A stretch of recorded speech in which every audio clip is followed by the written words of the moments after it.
नमस्कार, बहुत बहुत स्वागत है आपका विंध्या टाइम्स में। हाजिर हुए दोपहर तक की दो बड़ी खबरों को लेकर बात कर लेते हैं। पहली खबर की, जहां इंदौर के तेजाजी नगर क्षेत्र में सड़क हादसे में घायल हुई सेज यूनिवर्सिटी की प्रोफेसर की 7 दिन बाद मौत हो गई।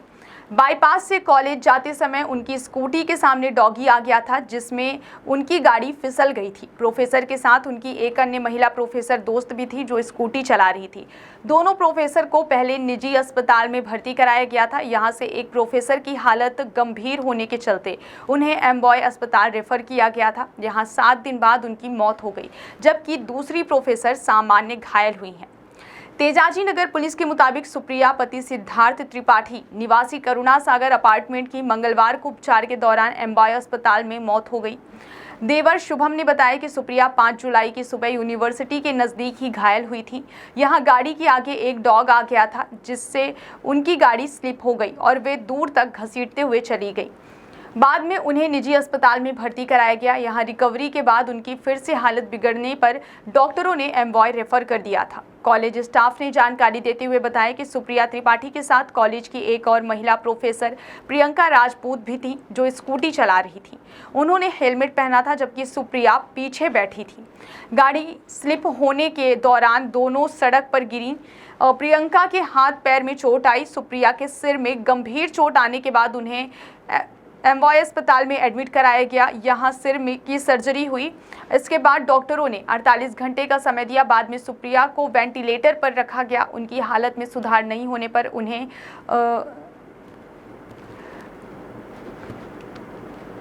रेफर किया गया था। परिवार के लोगों ने जानकारी देते हुए बताया कि सुप्रिया के पति पेशे से वकील हैं। दंपति करीब 6 साल से इंदौर के कनाडिया स्थित करुणा सागर अपार्टमेंट में किराए से रह रहे थे। वह मूल रूप से रीवा के रहने वाले हैं। पोस्टमार्टम के बाद परिवार शव को रीवा ले गए हैं। तेजाजी नगर पुलिस ने मर्ग कायम किया है। बात कर लेते हैं दोपहर तक की दूसरी बड़ी खबर की, जहां मध्य प्रदेश विधानसभा चुनाव को लेकर गतिविधियां तेज हो गई हैं। पुलिस प्रशासन सहित अन्य विभागों में चुनाव को लेकर जानकारी जुटाई जा रही है।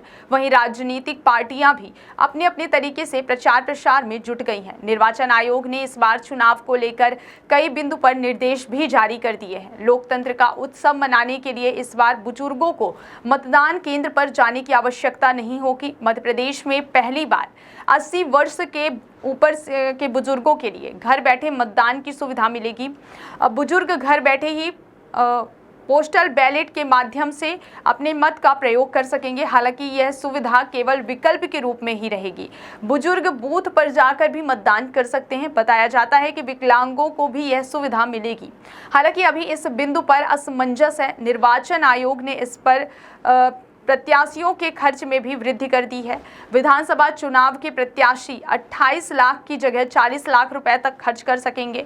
उल्लेखनीय है कि निर्वाचन आयोग ने कर्नाटक, उत्तर प्रदेश, पंजाब सहित अन्य राज्यों में हुए विधानसभा चुनाव में 80 वर्ष से ऊपर के बुजुर्गों और दिव्यांग मतदाताओं के लिए घर बैठे मतदान की सुविधा दी थी। बुजुर्ग एवं दिव्यांग मतदाताओं को पोस्टल बैलेट के जरिए वोटिंग कराने के लिए फॉर्म 12 भरवा कर सहमति ली गई थी। आवेदन फॉर्म के अनुसार विधानसभावार ऐसे मतदाताओं को पोस्टल बैलेट मुहैया कराया गया था। मतदान के दौरान गोपनीयता बरती गई थी और पूरी प्रक्रिया की वीडियोग्राफी कराई गई थी।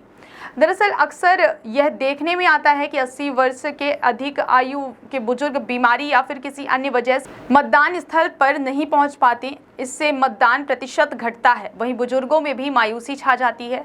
वहीं दिव्यांगों के साथ भी ऐसी स्थिति निर्मित होती है।